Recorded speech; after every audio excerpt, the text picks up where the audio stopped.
for buying pre-loved and good as new appliances. Let me start by recognizing the men behind the merch, of course, Mr. Watisoni Nata Jnr.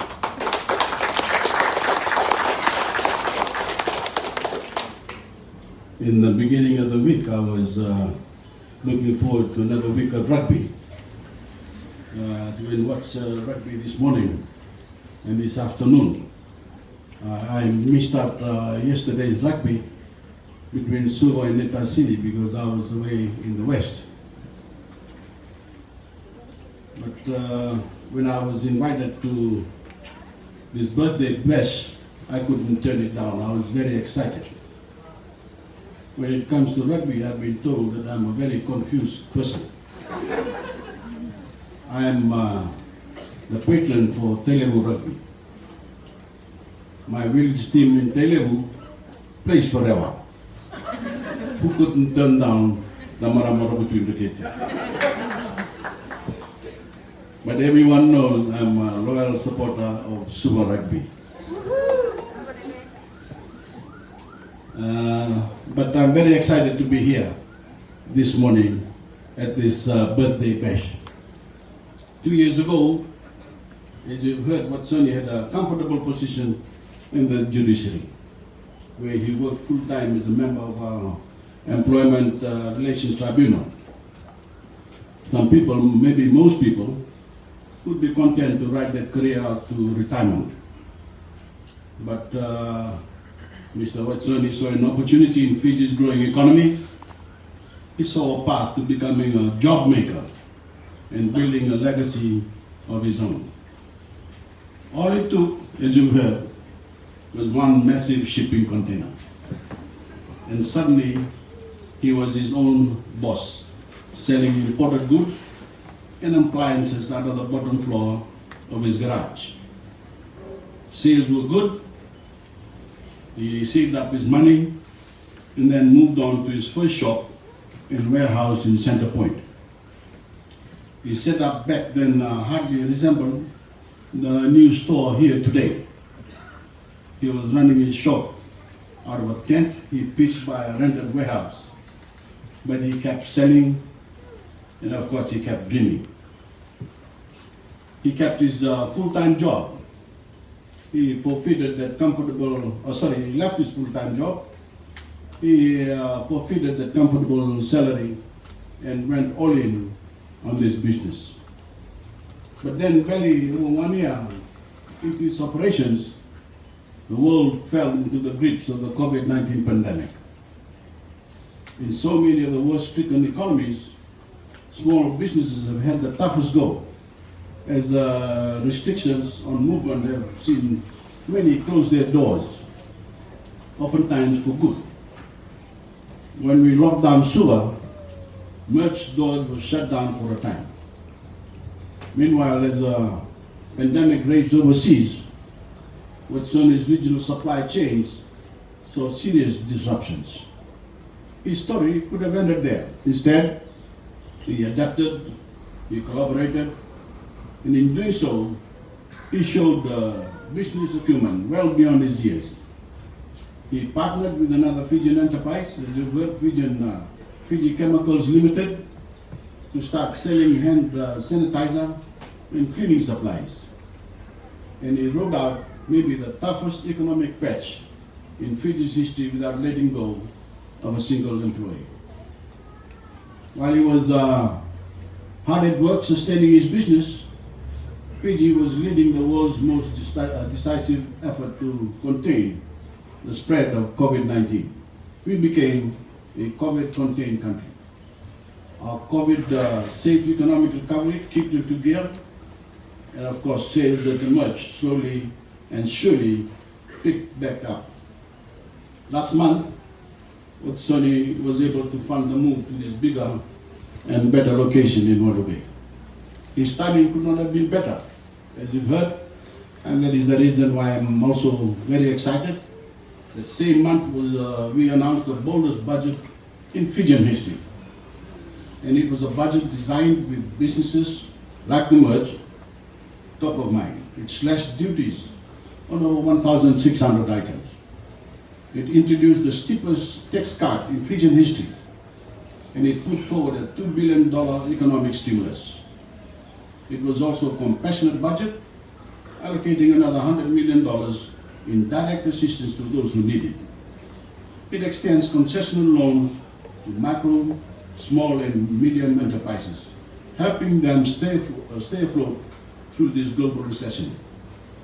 And it stopped families from being cut off from critical services like water and electricity. It also made starting a business easier in Fiji. We completely did away with the archaic process of obtaining a business license. So if the merge were to launch as a business tomorrow, it could begin operations that same day it was registered. A process we've moved entirely online. And it's certainly good news for the next generation of Fijian entrepreneurs, which, as a founding sponsor of Kids Market Day, I'm sure management appreciates. With our budget passed, the stage is set for small businesses like this one to take the ball and run with it.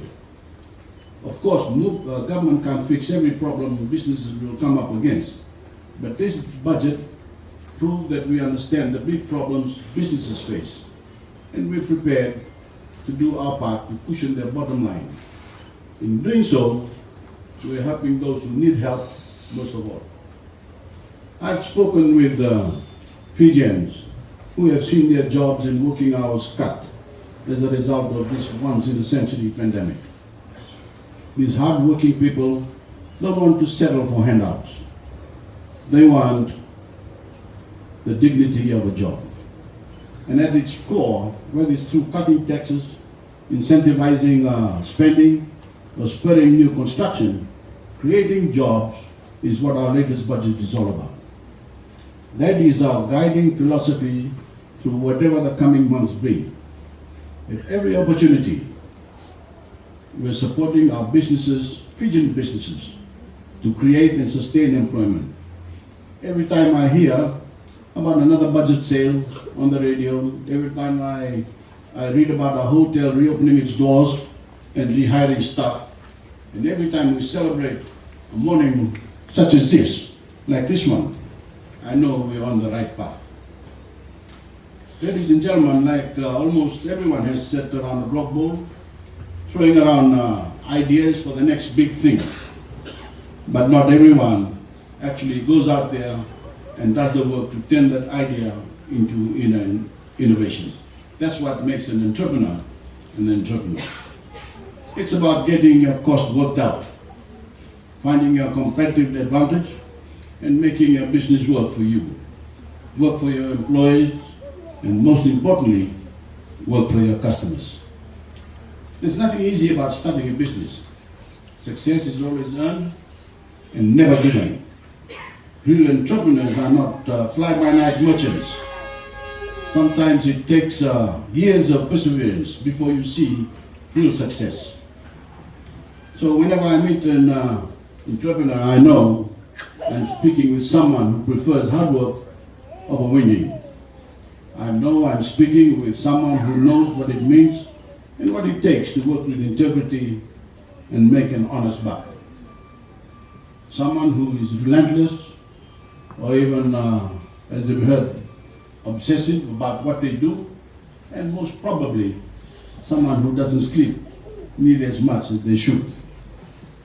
But above all, I know I'm meeting someone with a positive spirit, because at the heart of any business is faith. Faith in an idea and faith in the future. And that's what our nation needs, now more than ever. We need faith in our potential.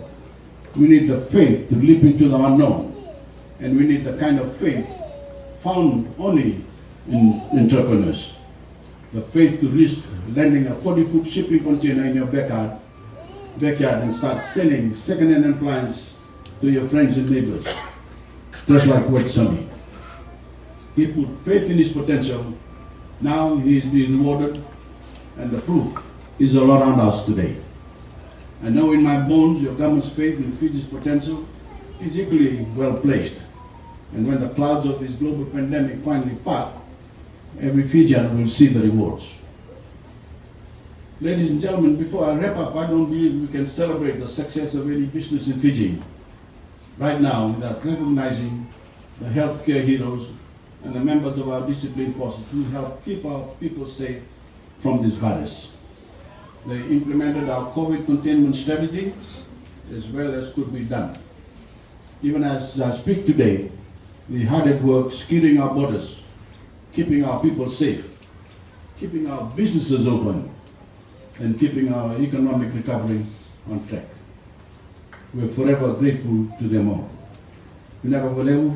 Thank you and happy birthday.